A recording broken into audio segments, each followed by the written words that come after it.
Hello, I'm Minister Dove, founder of Freedom's Wings Ministries. And we have tonight the chapter 9 reading in Genesis. Chapter 9 reading in Genesis. And here at Freedom's Wings Ministries, we like to say we have a relationship with the Lord through His Word. So we have a relationship with the Lord through His Word. So as I read His Word, I want you to be thinking about how your relationship is with the Lord. Do you just talk to Him all the time in prayer?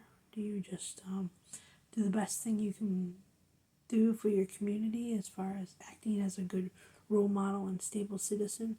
Because that's what God likes. God likes community enlightenment of His Christian ways. So anyway, let me read chapter 9, Genesis. And God blessed Noah and his sons, and said to them, Be fruitful and multiply, and fill the earth. The fear of you and the dread of you shall be upon every beast of the earth, and upon every bird of the heavens, upon everything that creeps on the ground, and all the flesh of the sea. Into your hands they are delivered.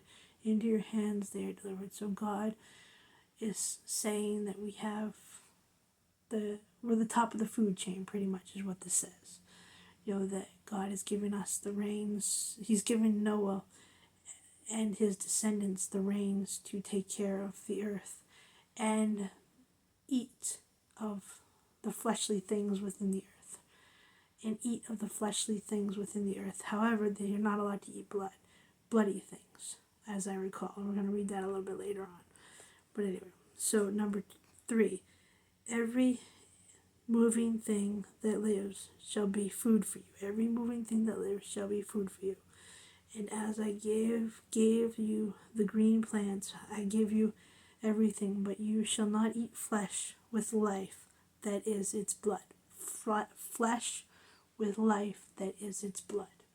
So you have to make sure that if you are eating meat, you thoroughly drain it if you hunt it, that its spirit is cleaned, because the blood, it's the life vessel of the animal. So, what God is saying is do not eat its life. And blood is kind of hypothetical for spirit. It means, if we eat, we have to thank the animal and God, and and make sure that there is no blood among it. Anyway, number 5, and for your life blood I will require a reckoning from every beast. I will require it, and from man, reckoning for every beast, and from man. So there's the thank you that we have been given the meats that we are about to eat. And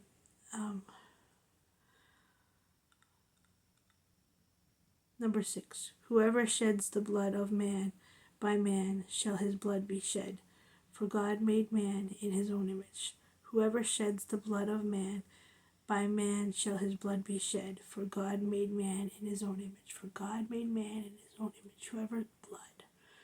Who's ever blood. So this is pretty much saying, do not commit murder. Do not go against God's will.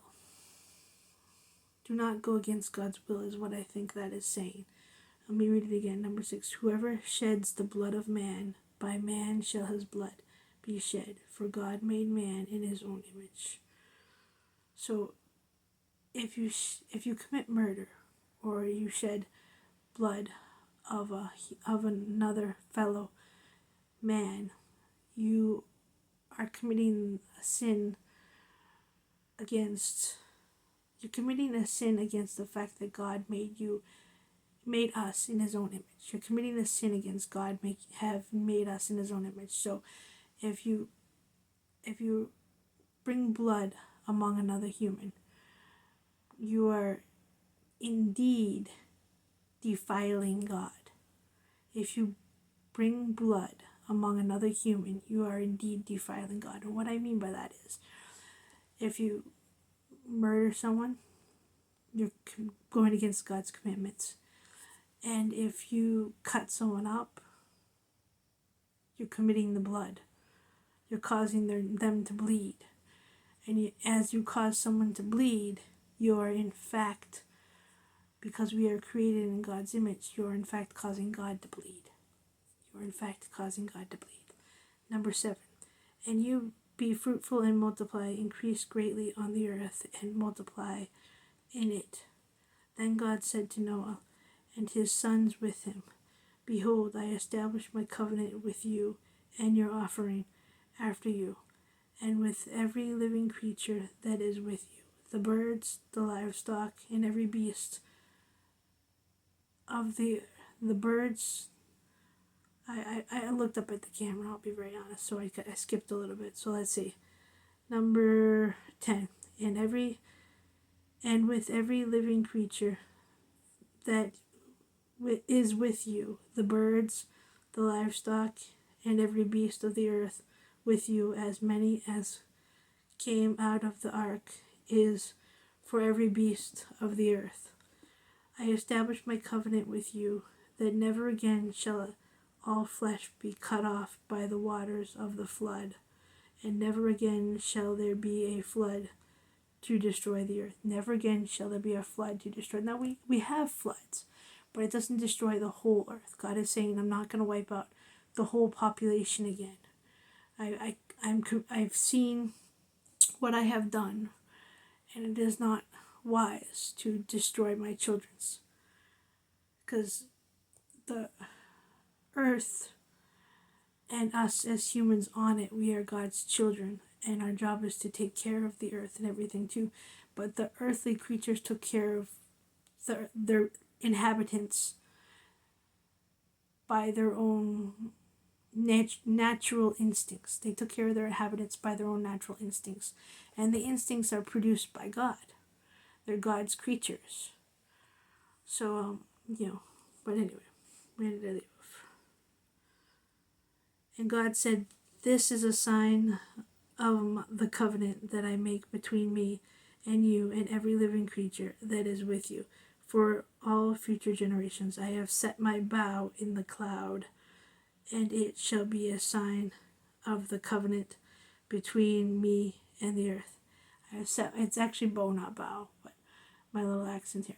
I have set my bow in the clouds, he says. So the rainbow is a symbol that God loves us and that he's going to always take care of us, and that he will never again wipe us totally out by a flood. He says by a flood, or any earthly damages, I would say at this point, because we have fires and tornadoes and all this stuff, but they don't wipe out the total earth. He says he's not going to wipe out ever again the whole population, and his promise is the rainbow in the sky after a storm. His promise is the rainbow in the sky after a storm, that he will never again wipe us out. Let me see now. All right. Number 14. When I bring clouds over the earth, and the bow is seen in the clouds, I will remember my covenant that is between me and you and every living creature of all flesh, and the waters shall never again become a flood to destroy all flesh. Number 16. When the bow is in the clouds, I will see it and remember the everlasting covenant between God and every living creature of all flesh that is on the earth. God said to Noah, This is the sign of the covenant that I have established between me and all flesh that is on the earth. Me and all flesh that is on the earth. My established covenant. So he's promising us everlasting life among the earth. He's promising us everlasting life among the earth. The sons of Noah who went forth from the ark were Shem, Ham, and Japheth. Ham was the father of Canaan. These three were the sons of Noah, and from these the people of the whole earth were dispersed. Okay, I can't really read this word, but it's a simple word too. It's dispersed, dispersed. Okay, dispersed, spread out. Noah began to be a man of the soil, and he planted a vineyard. He drank of the wine and became drunk and lay uncovered in his tent. And Ham and his father of Ham, Ham, the father of Canaan, saw the nakedness of his father, and told his two brothers outside. Then Shem and Japheth took a garment, laid it on both their shoulders, and walked backward, and covered the nakedness of their father. Their faces were turned backward, and they did not see their father's nakedness. When Noah awoke from his wine, he knew what his youngest son had done to him. He said, "Cursed be Canaan, a servant of servants shall he be to his brothers." He also said, "Blessed be the Lord, the God of Shem, and let Canaan be his servant.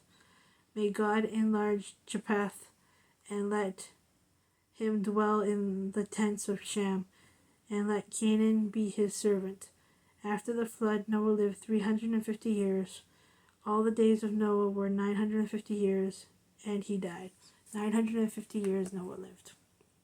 So, God makes a promise to us, to love us.